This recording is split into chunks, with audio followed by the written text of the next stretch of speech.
In a bustling city filled with constant noise and activity, there lived a young man named Ethan. Ethan was ambitious but overwhelmed by the chaos of his thoughts.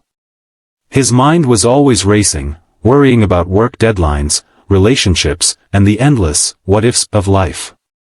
Despite his success, he felt restless and unfulfilled. One day, Ethan heard about an old monk named Master Kai, who lived in a serene temple on the edge of the city. It was said that Kai had the wisdom to calm even the stormiest minds. Desperate for peace, Ethan decided to visit him. When Ethan arrived, Master Kai greeted him with a warm smile and invited him to sit by a small fountain in the temple garden. The monk handed Ethan a teacup and began pouring tea from a pot. He poured, and soon the tea began to overflow, spilling onto the ground. "Master, stop. The cup is full," Ethan exclaimed. Kai stopped pouring and looked at Ethan. "This cup is like your mind," he said. "It's so full of thoughts, worries, and distractions that there's no room for peace. To find clarity, you must first empty your mind." "But how do I empty my mind?" Ethan asked, intrigued. Kai smiled and handed Ethan a broom.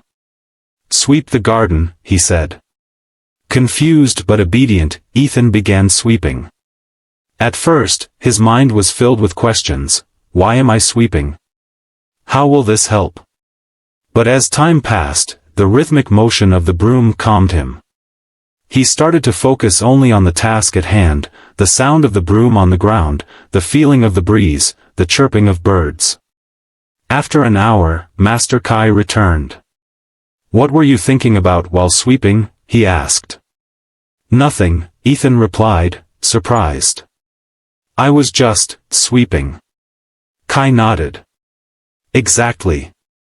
When you focus entirely on the present moment, your mind becomes empty of distractions. This is the first step to peace. From that day on, Ethan practiced emptying his mind through mindfulness.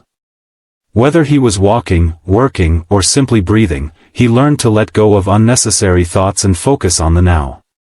In time, Ethan found the clarity and peace he had been searching for, not by solving all his problems, but by creating space in his mind for stillness.